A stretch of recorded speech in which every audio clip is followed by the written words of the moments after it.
भिलाई विधायक देवेंद्र यादव एवं भिलाई निगम महापौर ने शुक्रवार को एक प्रेस वार्ता की, जिसमें कि सेक्टर एरिया में पानी टंकी गिरने के बाद आए जल संकट को लेकर निगम के द्वारा किए जा रहे कार्यों की समीक्षा की गई।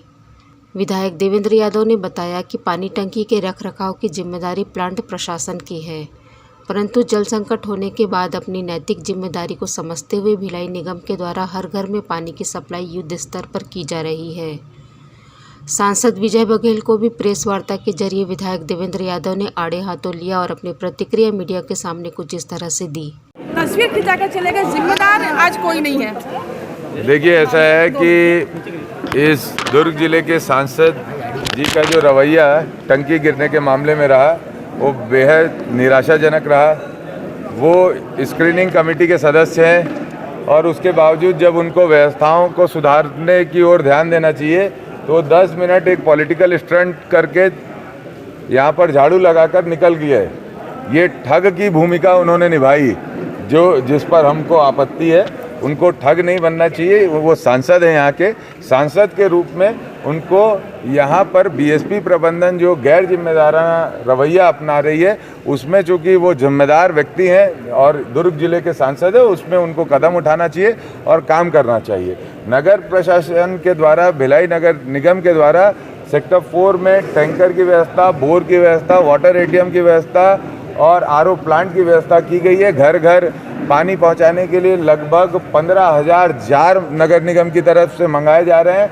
सेक्टर 5, सेक्टर 1 जहां टंकियां का पानी रोका गया है वहां पर आरओ नए प्लांट कल तक तैयार कर दिए जा रहे हैं। टैंकर से भी पानी देने की व्यवस्था की जा रही है। लेकिन इस समय सब चीज़ों में एक 5 मिनट का स्टंट कर सांसद जी निकल गए, जिनको यहाँ पर पूरी व्यवस्थाएं केंद्र सरकार के माध्यम से और ये पीएसयू है, ये सेल बोर्ड के माध्यम से यहाँ पे करनी थी। ये सब वैकल्पिक व्यवस्था, स्थायी व्यवस्था की बात करें तो कब तक हो पाएगा? देखिए, हमारी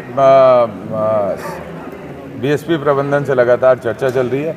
हम ये चाहते हैं बीएसपी प्रबंधन से कि वो स्थायी व्यवस्था भी करे। अभी पाइपलाइन डिस्ट्रीब्यूशन को डायरेक्ट करने का वो प्रयास कर रहे हैं, लेकिन उससे केवल और केवल कुछ एरिया में पानी पहुंचेगा और प्रेशर भी नहीं रहेगा।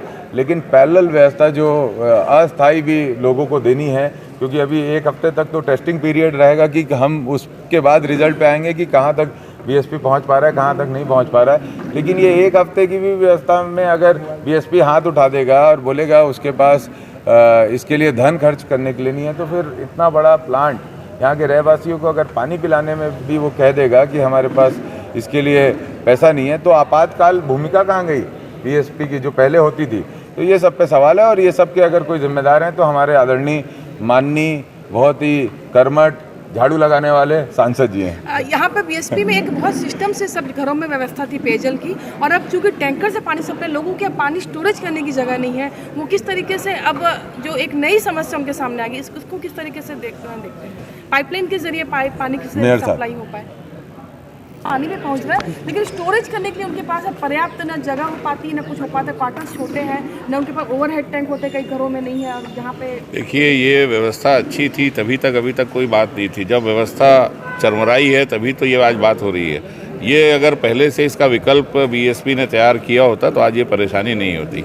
आज ये परेशानी जो आई है 3 दिनों से, जो सेक्टर 4 में आई और आज सेक्टर 5 और 1 में आ रही है, अभी इसकी वैकल्पिक व्यवस्था कर रहे हैं। आने वाले दिनों में बाकी भी जो चीज़ें हैं उसको भी समय समय के हिसाब से किया जाएगा। साहब, एक सवाल है कि बीएसपी में बहुत सारे ऐसे रहते हैं बुजुर्ग जिनके घर में, हमारे जो साथी हैं वो लगातार ऐसे लोगों को चिन्हांकित करके उनके घरों तक, जैसे कल शाम को एक फ़ोन आया मेरे पास सड़क नंबर 32 4D से कि 2 लोग, कोई शुक्ला परिवार है, वो हस्बैंड वाइफ रहते हैं, उनका फ़ोन आया कि हम लोग पानी भर के ऊपर नहीं ला सकते हैं। तो हमारे जो साथी सेक्टर 4 में थे उनको मैंने फ़ोन से सूचित किया। वो लोगों ने उनके घर जाके बाल्टी और जार के माध्यम से उनके घर में पानी पहुंचाया। ये सब व्यवस्था जो अचानक से वो हुआ है उसके कारण हो रहा है। लेकिन हमारा प्रयास है कि हर घर तक के, हर आदमी तक के हम लोग पेयजल और दैनिक उपयोग का जो पानी की जो व्यवस्था है उसको कर सकें।